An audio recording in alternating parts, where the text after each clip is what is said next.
ಇಂದು ಕಲ್ಯಾಣ ಕರ್ನಾಟಕಕ್ಕೆ ಹೈದರಾಬಾದ್ ವಿಮೋಚನಾ ದಿನ. ಸಪ್ತ ಜಿಲ್ಲೆಗಳಲ್ಲೂ ಸಂಭ್ರಮವಿದೆ. ಈ ಸಂಭ್ರಮದ ಮಧ್ಯೆ ಕಲಬುರಗಿಯಲ್ಲಿ ಸಂಪುಟ ಸಭೆ ನಡೆಸಿದಂತ ಸಿಎಂ ಕಲ್ಯಾಣ ಕರ್ನಾಟಕದ 7 ಜಿಲ್ಲೆಗಳಿಗೆ ಅನುದಾನದ ಹೊಳೆ ಹರಿಸಿದ್ದಾರೆ.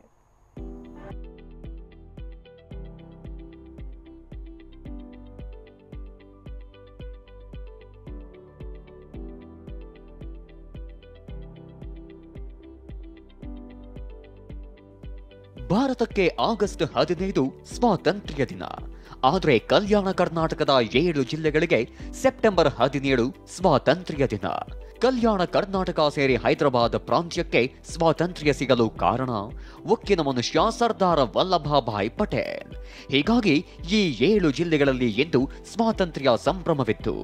ಸ್ವತಃ ಮುಖ್ಯಮಂತ್ರಿ ಸಿದ್ದರಾಮಯ್ಯ ಕಲಬುರಗಿಯಲ್ಲಿ ಸರ್ದಾರ್ ವಲ್ಲಭಭಾಯ್ ಪಟೇಲರ ಮೂರ್ತಿಗೆ ಗೌರವ ಸಲ್ಲಿಸಿದ್ರು. ಸಿಎಆರ್ ಮೈದಾನದಲ್ಲಿ ಧ್ವಜಾರೋಹಣ ನೆರವೇರಿಸಿದ್ರು.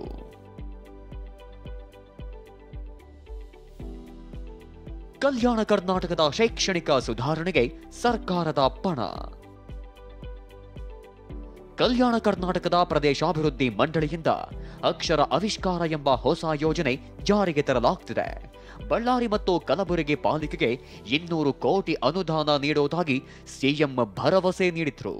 ಕಲ್ಯಾಣ ಕರ್ನಾಟಕ 1250 ಕೋಟಿ ರು ಅನುದಾನವನ್ನು ಶಿಕ್ಷಣ ಕ್ಷೇತ್ರಕ್ಕೆ ಮೀಸಲಿಟ್ಟು ಅಕ್ಷರ ಆವಿಷ್ಕಾರ ಕಾರ್ಯಕ್ರಮವು ಇನ್ನಷ್ಟು ಶಕ್ತಿಸಲಿದೆ.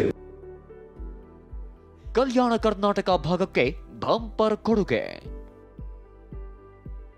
ಇನ್ನು ಇದೇ ಕಲಬುರಗಿಯಲ್ಲೇ ಕ್ಯಾಬಿನೆಟ್ ಸಭೆ ನಡೆಸಿದ ಸಿಎಂ ಕಲ್ಯಾಣ ಕರ್ನಾಟಕ ಭಾಗದ ಅಭಿವೃದ್ಧಿಗೆ ಅನುದಾನದ ಹೊಳೆ ಹರಿಸಿದ್ದಾರೆ.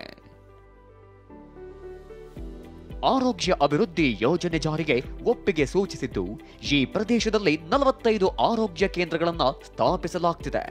31 ಸಮುದಾಯ ಆರೋಗ್ಯ ಕೇಂದ್ರಗಳ ಮೇಲ್ದರ್ಜೆ, 9 ತಾಲೂಕಾಸ್ಪತ್ರೆ ಉಪವಿಭಾಗೀಯ ಆಸ್ಪತ್ರೆಗಳಾಗಿ ಮೇಲ್ದರ್ಜೆಗೆ, 2 ತಾಲೂಕು ಆಸ್ಪತ್ರೆಗಳನ್ನು ಜಿಲ್ಲಾ ಆಸ್ಪತ್ರೆಗಳನ್ನಾಗಿ ಮೇಲ್ದರ್ಜೆಗೇರಿಸಲು 890 ಕೋಟಿ ಆಡಳಿತಾತ್ಮಕ ಅನುಮೋದನೆ ಸಿಕ್ಕಿದೆ. ಕೊಪ್ಪಳದಲ್ಲಿ ನೂತನ ನ್ಯಾಯಾಲಯ ಸಂಕೀರ್ಣ ನಿರ್ಮಾಣಕ್ಕಾಗಿ 56 ಕೋಟಿ ರೂಪಾಯಿ ನೀಡಲಾಗಿದೆ.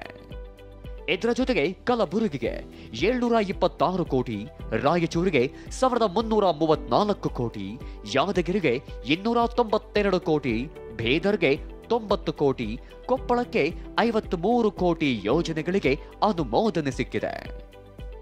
ಇದಿಷ್ಟೇ ಅಲ್ಲ, ಬೀದರ್, ರಾಯಚೂರು, ಯಾದಗಿರಿ, ಕೊಪ್ಪಳ ಮತ್ತು ಬಳ್ಳಾರಿಯಲ್ಲೂ ಇವತ್ತು ಜಿಲ್ಲಾಡಳಿತದ ವತಿಯಿಂದ ಕಲ್ಯಾಣ ಕರ್ನಾಟಕ ಉತ್ಸವ ಆಚರಿಸಲಾಯಿತು. ದತ್ತಾತ್ರೇಯ ಜೊತೆ ಪ್ರಸನ್ನ, ಟಿವಿ9 ಕಲಬುರಗಿ.